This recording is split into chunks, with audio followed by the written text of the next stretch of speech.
교회 역사 가운데서 사람들이 갖게 되는 여러 가지 생각들 중에 보면은 도대체 이 마지막 때가 언제냐? 주님 오심의 때와 그 마지막 때가 언젠지에 대해서 그것에 대한 그 물음 자체가 신앙 공동체 가운데 계속해서 있게 됩니다. 도대체 예수님은 언제 오시는 것이고 어떻게 임하게 되는가? 이 초대교회 공동체 가운데 이 상황들을 통해 보면요.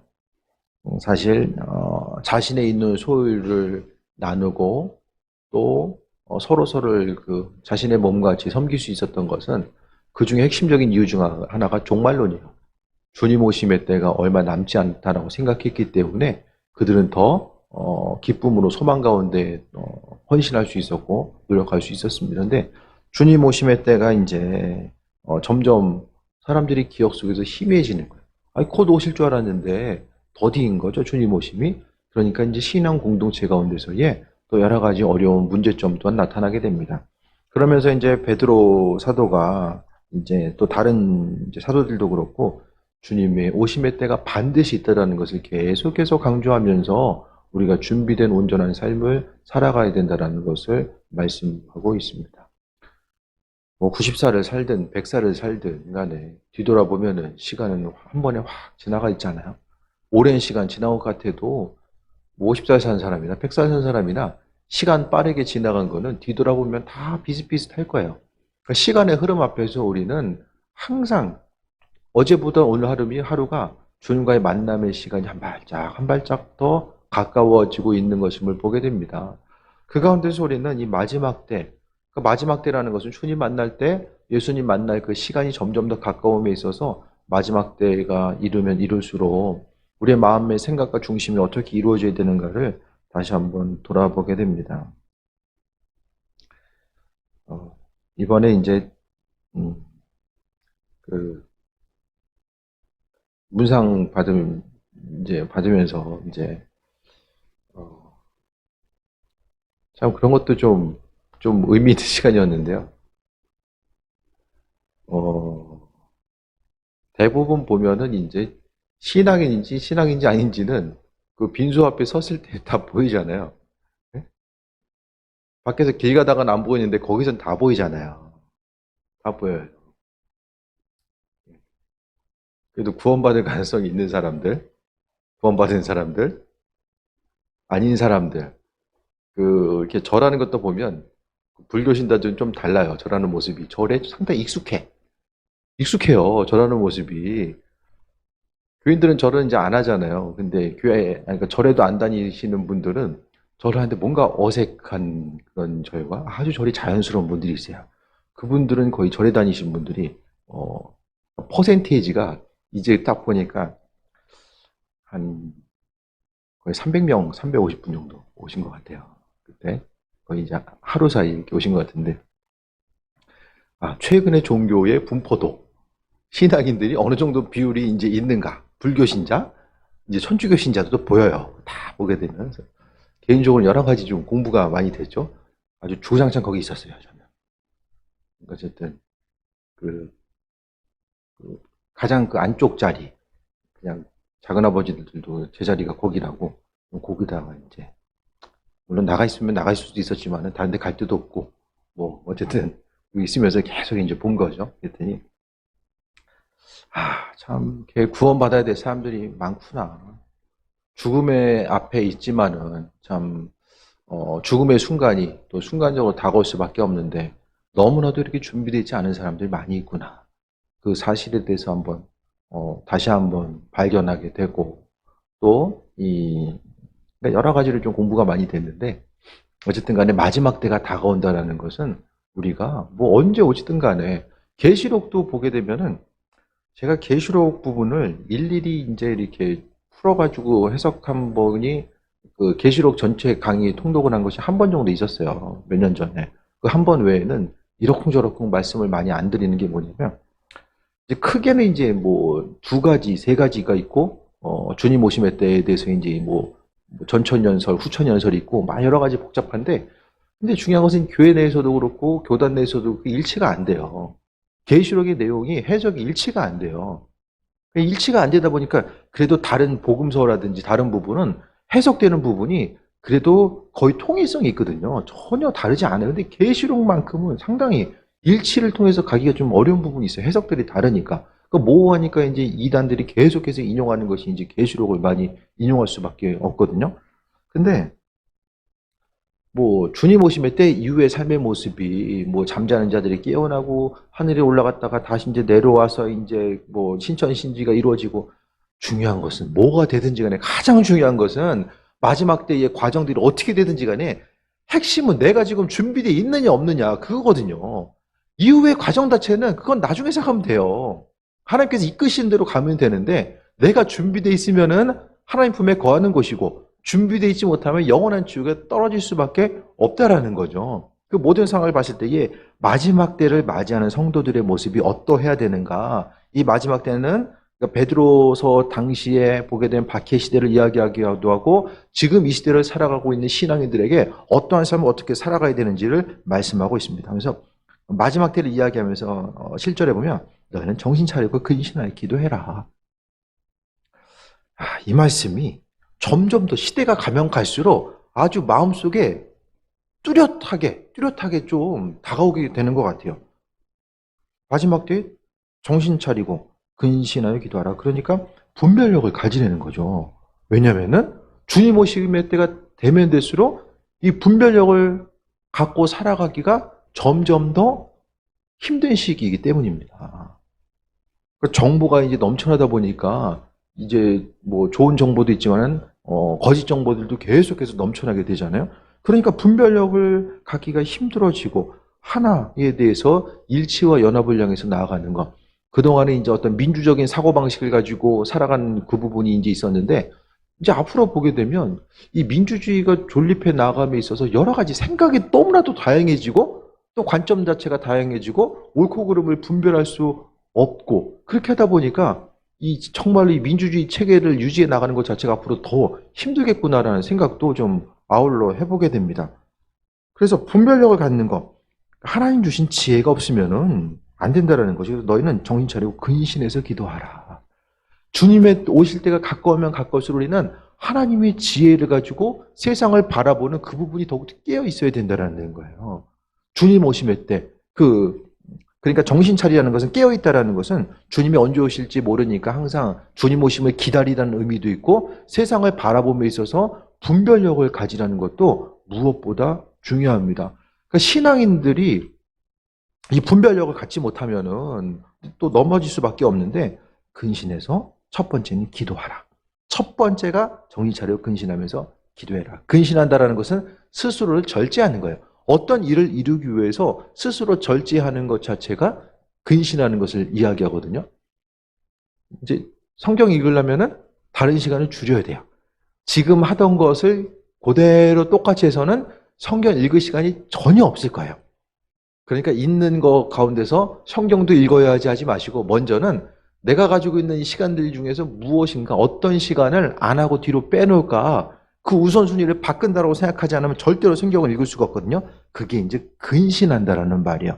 근신해서 기도하라라고 말씀하고 있습니다. 삶의 순간순간에 우리가 하나님 주신 지혜가 없으면은 분별력을 가질 수도 없고요. 이 세상 가운데 스스로 지혜 있는 것 같아도 나중에 돌아보게 되면 이것이 아니었구나 후회할 때가 얼마나 많이 있습니까? 그렇기 때문에 너희는 정신 차리고 근신하면서 기도하라는 거. 마지막 때가 가면 될수록, 그러니까 제일 첫 번째 덕목으로 베드로 사도가 이야기하는 것이 주님 오심의 때를 소망하면서 기도해라. 그것에 대해서 말씀하고 있어요. 주님 주신 지혜가 있으면요, 세상을 살아가는 방법도 그렇고 또 신앙생활하는 면에 있어서도 그렇고 좀 더 수월하고 편안하게 앞으로 나아갈 수가 있어요. 그런데 그 지혜가 없으면은 누구를 만나고 무슨 이야기를 하고 어떻게 삶을 살아가야 될지에 대해서 전체적인 것들은 하나님의 지혜가 있는 사람들은 언행이 다를 수밖에 없습니다. 그래서 그 지혜를 가지고 세상을 살아가는데 마지막 때가 가까웠으니, 그러니까 베드로서에까지도 마지막 때 갔다 온 이 마지막 때는 예수님과 초림과 재림의 중간 사이가 이 마지막 때거든요. 근데 그 시간이 점점 더 가까우고 있다는 사실을 우리가 생각한다면은 근신해서 먼저 기도해야 되는데, 정신 차리고 근신할 수 있는 것은 또 무엇입니까? 하나님 말씀이 있을 때에 정신 차리고 근신할 수가 있죠. 말씀이 없으면은 하나님 원하시는 기도 제목이 아니라 내가 하고 싶은 기도만 해요. 내가 하고 싶은 기도만 하면 순간적으로 내 마음이 기쁜 것 같은데 나중에는 그 열매 맺기가 힘들어집니다.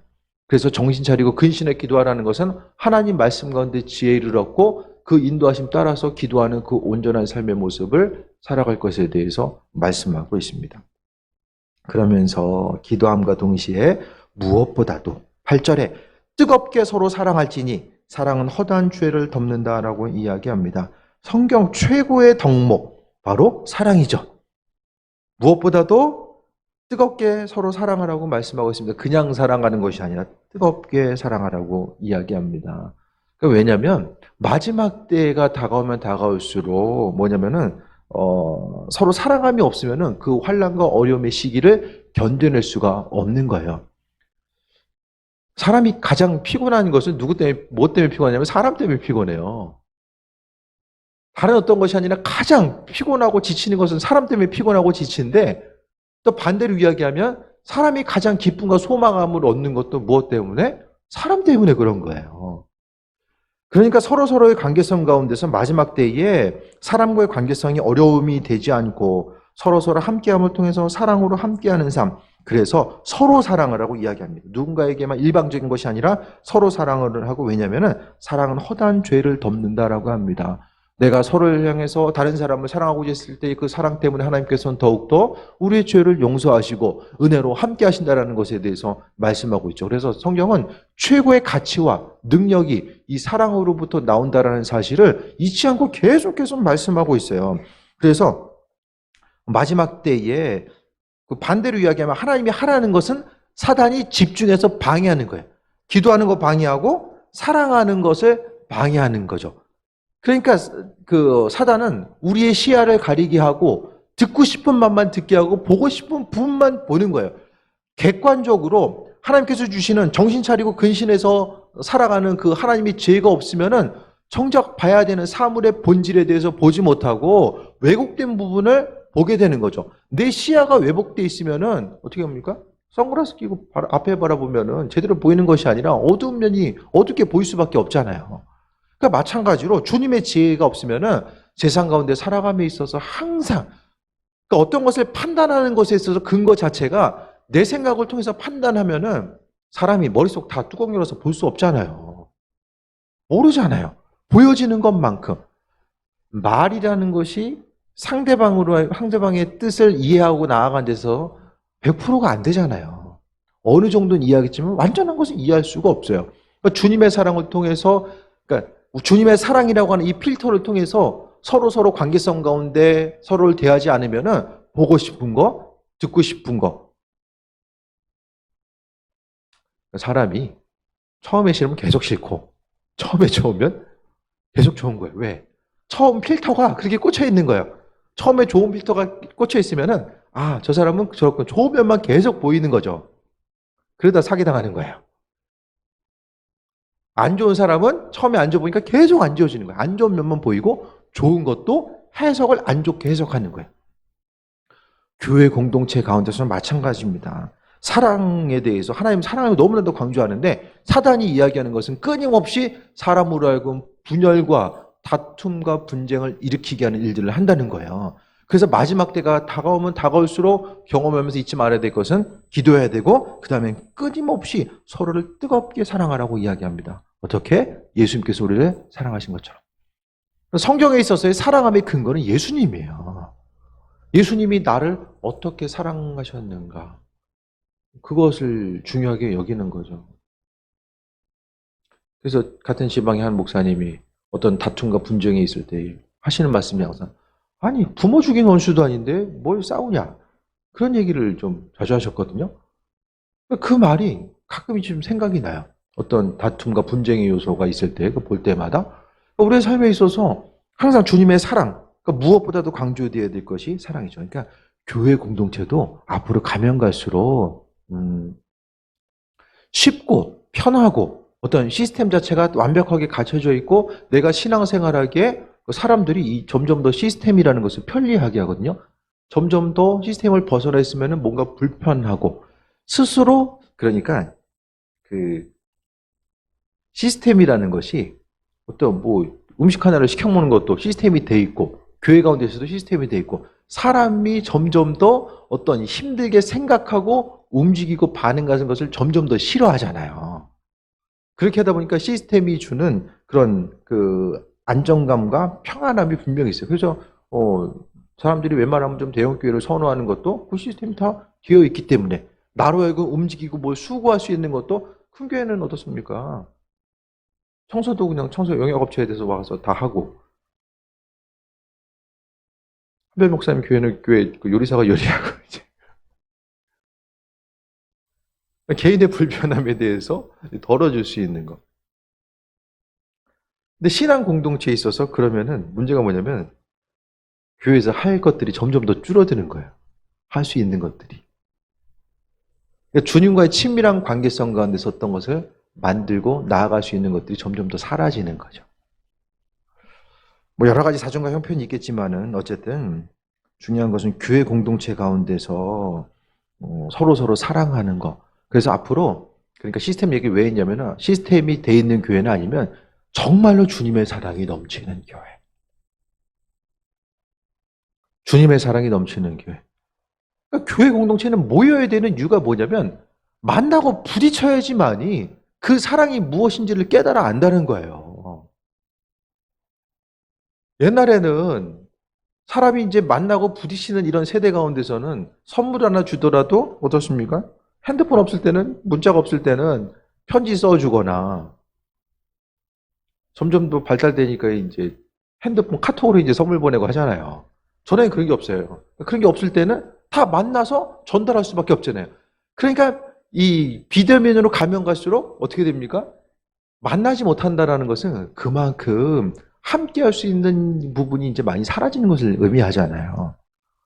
그러니까 주님의 사랑이 있는 교회들이 앞으로는, 교회가 크고 작고를 떠나서 궁극적으로는 그 사랑을 경험할 수 있는 교회가 부흥될 수밖에 없다라는 거예요. 그래서 교회 안에 주님의 사랑을 경험할 수 있는가 없는가가 앞으로는 더 강조될 수밖에 없어요. 그것과 더불어서 설교죠, 설교. 점점 더 설교가 강조되고 있어요. 옛날보다 훨씬 더. 그래서 요즘 목사님들이 설교 준비하려고 많이 힘드실 거예요.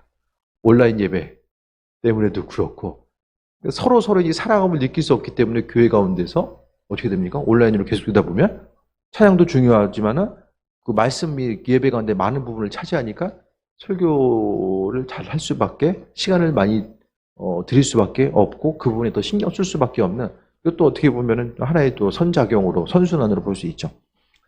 그리고 세 번째 보면 서로 대접하기를 원망 없이 하라고 이야기합니다.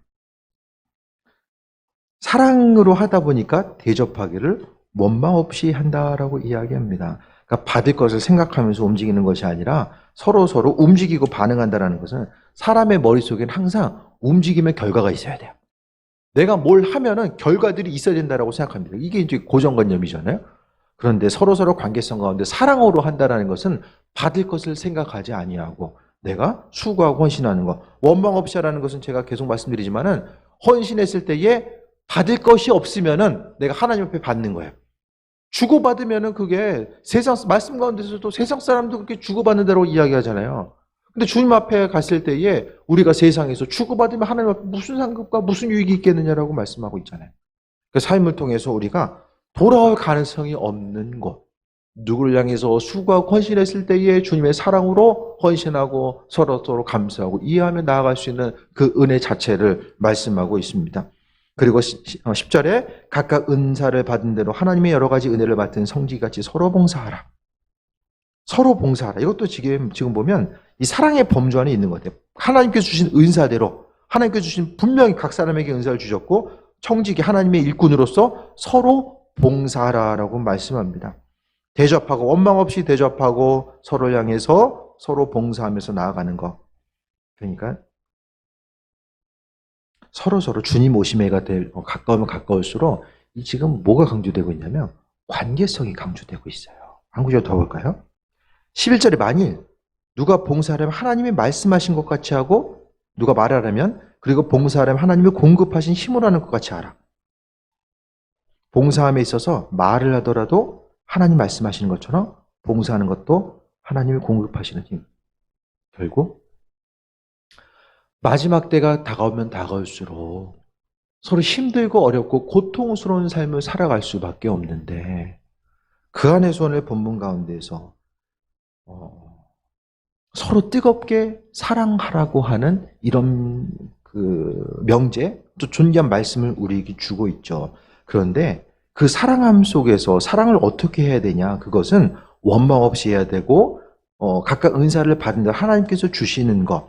그러니까 10절, 11절 말씀을 통해 보면 사랑하는 것 자체를 스스로 가지고 있는 생각과 경험을 가지고 사랑하는 것이 아니라 주님의 것을 맡은 것. 그러니까 내가 하나님의 것을 가지고 그리스도 예수 주님의 것을 가지고 서로서로 봉사하고 나누고 그리고 하나님의 말씀이 내 심령 가운데 있기 때문에 그분께서 공급하시는 힘으로 하는 것 같이 그 힘과 능력, 내 스스로의 것이 아니라 아버지께서 내게 공급해 주신 그것을 가지고 서로서로 사랑하고 위로하고 협력하는 온전한 삶을 살아가라고 말씀하고 있어요. 그러니까 주변에 누가 있어야지 사랑하잖아요. 옆 사람을 통해서 그 누군가가 있어야지만이 사랑할 수 있고 또 협력할 수 있고 헌신할 수 있고 또 누구를 만나야 되잖아요. 맨날 집에만 있으면 이게 불가능합니다. 서로서로 만남을 통해서 수고하고 헌신하고 움직임을 통해서 앞으로 나아가는 부분들이 우리 심령 가운데 날마다 선행되어야 됩니다. 그래서 교회 공동체 가운데서도 하나님의 사랑, 그 은혜와 충만함 가운데 나아가는 것, 말하는 것도 하나님이 말씀하시는 것 같이. 그래서 하나님이 말씀하시는 것 같이 말하고 주님의 주시는 공급하신 그 힘으로 행하는 것은 어떤 사람이 할 수 있냐면 항상 하나님을 의식하고 그리스도 예수께서 내 안에 계심을 생각하는 사람들만이 주님의 사랑으로 할 수 있죠. 그분의 사랑이 아니면은 어떤 일을 행한다라는 것은 나 자신이 드러나게 되고 말을 함에 있어서도 사람이 말에 실수가 많잖아요.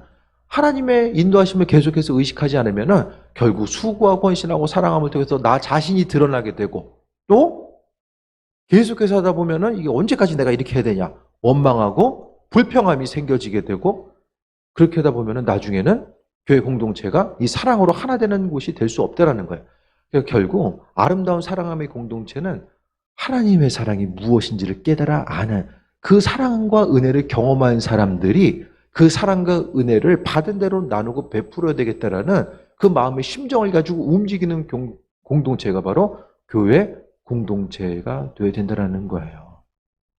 믿는 자로서 우리는 항상 하나님의 선하신 뜻과 인도하심과 그 예비하심에 대해서 돌아봤을 때에 교회가 그리스도의 몸이고 그 몸된 교회를 섬기고 나아감에 있어서 그분의 사랑과 인도하심이 무엇인지를 깨달아 아는 거죠. 그리고 11절 후반절에 보면 범사의 예수 그리스도로 말미암아 하나님이 영광을 받으시게 하려 함이니 그에게 영광과 권능이 세세 무궁하도록 있느니라. 사랑함의 목적이 하나님이 영광 받으시게끔 한다는 거예요. 서로를 뜨겁게 사랑하면은 하나님이 영광 받으신대요. 내가 다른 것을 해서 하나님께서 영광 받으시겠지만 하나님 정말 기뻐하시는 하나님께 영광 돌린다는 것은 하나님 기뻐하신다는 거잖아요. 그분이 높여지는 것, 그분이 영광 받으시는 것 바로 뜨겁게 사랑하라는 것. 그 사랑함을 통해서.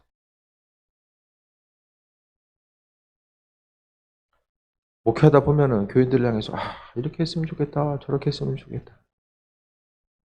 이렇게 됐으면 좋겠는데 교회 이틀 동안 비웠더니 한 일주일 빈집가 돼. 환기도 해야 되고 올라가서 버섯 물도 줘야 되고 청소 한참 했어요. 이틀 비웠는데 일주일 비운 것 같아. 분위기가. 담임 목회사 없으면은 저기 1시간씩 좀 번갈아 가면서라도 교회 좀 잘 챙기시고 잘 챙기셔야 돼요. 그리고 담임 목회자 없는 게 표가 안 나도록 하는 게 이 성도들의 일인 거예요. 그래서 이제 오면은 전혀 담임 목회자 교회가 비운 틈이 없이 불 켜져 있는 시간에 불 켜져 있고 꺼져 있는 시간에 꺼져 있고 그런 것들이 있잖아요. 잠깐 딴 얘기인데요. 어쨌든 그 교인들을 볼 때마다 제가 한 가지 조심해야 될 게 뭐냐면 신앙생활 틀이 있고 계속해서 위로 건면하지만 잘 안 될 때가 있잖아요. 그래서 때로는 제 마음속에 좀 판단하는 요소들, 저분 저러셔야 되는데 왜 저럴까? 이런 판단의 요소가 저도 가끔씩 올라올 때가 있어요. 하지만 그 부분까지라도 이거 좀 회개해야 되겠다. 위로하고 권면하는 것과 판단하는 것도 이거 분명히 다른 걸 텐데 그걸 좀 조심해야 되겠다는 생각을 제가 요즘에 좀 했어요. 그러니까 주님의 사랑이 없이는 말할 때도 주님의 사랑, 주님 말하시는 것처럼 그 선하신 인도하심 따라서 움직이는 거. 그게 됐을 때에 하나님이 영광 받으신다라는 거예요. 그러니까 마지막 때가 가까우면 가까울수록 우리는 어떤 삶을 살게 돼요? 사랑함을 통해서 하나님께 영광 돌리는 삶을 살게 되니까 마지막 순간순간이 우리는 준비된 삶을 살 수밖에 없는 거예요. 그래서 말씀 정리합니다. 마지막 때가 다가왔기 때문에 너희는 정신 차리고 근신해서 기도해라. 정신 차린다는 것은 하나님의 말씀을 근거로 해서 그 말씀이 10년 가운데 그 말씀을 통해 하나님께 기도하다 보면 하나님의 지혜가 우리에게 있는 거예요. 그래서 그 지혜를 가지고 서로를 대했을 때에 다른 것이 아니라 내 지혜가 아니라 하나님 지혜가 있기 때문에 서로 사랑하고자 했을 때 뜨겁게 사랑할 수 있고 그 사랑은 서로 대접하기를 원망 없이 하고 하나님께서 주신 것 가지고 하나님께서 공급해 주신 것을 가지고 서로를 향해서 사랑하고 헌신하고 나누고 베풀다 보니까 그것을 통해서 나중에는 그 순간순간이 하나님께서 영광 받는 거죠. 여러분은 하나님께서 영광 받으신다면 어떤 것을 영광 받으신다고 생각합니까? 예배 자리에 참석하고 찬양하고 말씀대로 살아가려고 하는 거 여러 가지가 있겠지만 하나님께서 영광 받으신다. 찬양하는 순간에만 내가 예배에 참석한 순간에만 하나님 영광 받으시는 것이 아니라 궁극적으로 하나님께서 영광 받으시는 것은 뜨겁게 서로 사랑하는 거. 그걸 가장 우리에게 원하신다라는 거예요. 수백 마디, 수만 마디 방언의 언어 가질 수 있는 최선을 가지고 해서 전 재산을 헌신해서 드린다는 거 그것보다 훨씬 더 가치 있는 것은 내가 정말 사랑하기 힘들고 헌신하기 힘든 사람들, 내가 마음에 벽을 쌓아놓고 있는 사람들, 그들을 향해서 사랑의 언어로 다가가고 감싸주고 위로하고 뜨겁게라는 것을 그 사랑함에 대해서 그냥이 아니라 뜨겁게 사랑해라. 주님의 사랑을 근거로 해서 뜨겁게 사랑해라. 그리고 그 사랑함의 근거 자체를 하나님이 하시는 것처럼 그러니까 조금 더 쉽게 이야기하면은 하나님이 그 사람을 사랑하시는 것을 나를 통해서 경험할 수 있게 되는 거예요. 내 주변에 있는 사람이 직접 하나님 안 만나도 나를 통해서 알게 되는 거예요. 그게 어려운 게 아니라 다른 사람을 향해서 힘들어하는 사람을 향해서 위로의 한마디가 때론 그럴 때 있잖아요. 하나님께서 내게 이 말씀 주시는구나. 그럴 때가 있잖아요. 다른 사람들을 섬기는 거 하나님 살아계실까? 어떻게 이 세상 가운데 움직이고 역사하고 계시지? 그것 자체를 우리는 신앙 공동체 가운데 경험해야 되고 믿지 않는 사람들이 나를 통해서 하나님의 사랑을 경험할 수 있어야 돼요. 그것이 바로 하나님께 영광 돌리는 삶의 모습입니다. 날마다 습관적으로 찬양을 통해서 하나님 영광 돌립니다. 그게 아니라 하나님 영광 어떻게 받으세요? 구체적으로 이것을 마지막 때에 예수 그리스도로 말미암아 하나님께 영광 받으시기 위하여 함이라. 뜨겁게 사랑하는 것은 그리스도 예수로 말미암아 가능한 것이고 그것을 위해서 하나님께서 영광 받으신대요. 그럼 내일부터 하나님께 영광 받는 거, 하나님께 영광 돌리려고 하면은 교회가 어떠해야 됩니까? 끝나고 우리가 순간적으로 어쨌든 지금 주일 끝나고 밥을 못 먹고 있으니까 몸은 좀 살짝 편할 수 있지만은 주께 영광 돌릴 수 있는 이 소중한 시간, 만나서 할 수 있는 이 소중한 시간들 자체를 어떻게 생각하면 빼앗기는 것 같죠. 그러니까 삶을 통해서 한 번의 위로의 전화, 위로의 문자 메시지, 만남을 통해서 내 마음을 담은 작은 선물 하나, 성경 구절, 그거 한 가지 한 가지를 통해서 하나님 영광 받으신대요. 크고 거창한 거, 그것을 삶의 순간순간 작은 것부터 움직이다 보면 내 인생이 하나님께 영광 돌리는 삶, 우리 평생의 삶이 하나님께 영광 돌리는 삶이 되어야 되잖아요. 그 하나님께 영광 돌림이 모호한 것이 아니라 내가 주님의 사랑을 깨달아 알고 그 사랑을 어떻게 하면 조금 더 나타낼 수 있을까? 조금 더 세상 가운데 그 부분을 나타낼 수 있을까? 그 작은 사랑이 마지막 때의 우리들의 삶을 그리스도인으로서 견디게 하고 나 자신이 견뎌나갈 뿐만 아니라 다른 사람들이 그 한마디를 통해서 살아나고 궁극적으로는 하나님께서 영광 받으시는 존재한 삶을 살게 됩니다. 교회 공동체. 가정 공동체, 그 사랑함의 모습. 날마다 우리 아이들 좀 공부를 가르쳐 주는데, 이제 공부 가르쳐 주는 시간들이 조금 제 시간 가운데 조금 더 쪼개야 돼요. 시간 맞춰 나와야 되는데 맨날 늦어. 그래서 왜 늦었냐고 평소에 닥달하는데 오늘은 돈 주면서 먹을 거 사오고 힘들지? 아들의 눈빛은 우리 아빠 왜 그러지? 이상하다. 의심의 눈초리로 한참 쳐다보게 돼. 주님의 사랑을 또 나타내야 되니까. 그래서 움직이다가 왠지 한 대 맞는 거 아니야? 그런 이제 먹을 것도 사주고 좀 쉬었다라고 얘기도 해주고. 항상 마음은 그렇게 먹는데 상황에 있다 보면 그게 잘 안 되잖아요. 날마다 저도 최대한 잔소리 안 하고 좀 아들들도 잘해주려고 해요. 가족들 좀 더 잘해주려고 하는데 가족 공동체부터 이 사랑함을 실천하고 가정에서 되면 다 돼요. 가정에서 되면 안 되는 것이 없어요. 가족에서만 되면. 또 교회 안에서만 되면 밖에 나가서는 물론 다 될 수밖에 없어요. 옆 사람 때문에 우리가 하나님께 영광 돌릴 수 있는 귀한 삶을 살아갈 수 있다는 것을 다시 한번 기억하시고 나눔과 섬김의 모습 가지시고 세상 주님 만날 때 가까우는데 다른 곳에 너무 치열하게 목숨 걸지 마시고요.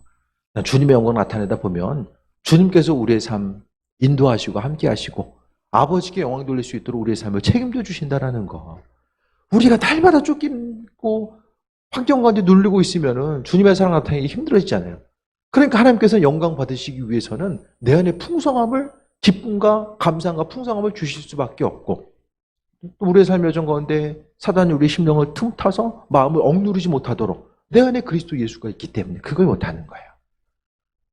우리가 가지고 있는 가장 강력한 힘은 말씀 구절 암송하는 것도 아니고 기도를 죽어라고 하는 것도 아니고 가장 중요한 것은 그분의 사랑으로 살아가고자 하는 것. 사단이 우리의 심령을 침범하지 못하는 가장 강력한 이유는 내 안에 주님의 사랑이 있고 주님의 사랑이 여전히 유효하다는 것은 내 안에 살아있는 주님의 사랑이 있다는 것은 그 사랑함을 통해서 움직이기 때문에. 다 쓴 건전지는 어떻게 해요? 아무것도 못하잖아요. 건전지 차 있으면 움직이게 하잖아요. 그러니까 주님의 사랑이 우리 심령 가운데 충만하다는 것은 바로 우리를 움직이게 하는 것. 사랑함의 표현으로서 움직이게 하는 것이 바로 내 안에 주님이 살아계신 것이고 그분께 영광 돌리는 거예요.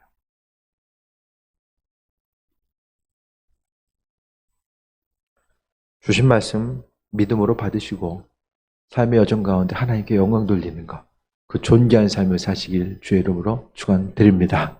기도하겠습니다.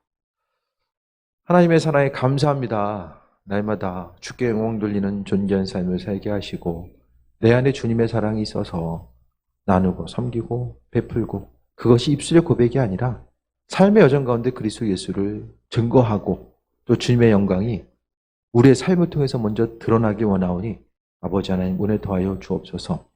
마음과 생각이 날마다 그리스도 예수 주님을 향하게 하시고 오직 그리스도 예수로 인하여서 기쁨과 소망함이 넘치는 존귀한 삶을 살아갈 수 있도록 은혜 베풀어 주옵소서.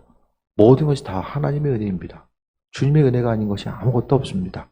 삶의 순간순간 아버지 하나님 기쁨과 소망 가운데 달려갈 수 있도록 이끄시고 인도하여 주옵소서. 감사드립니다.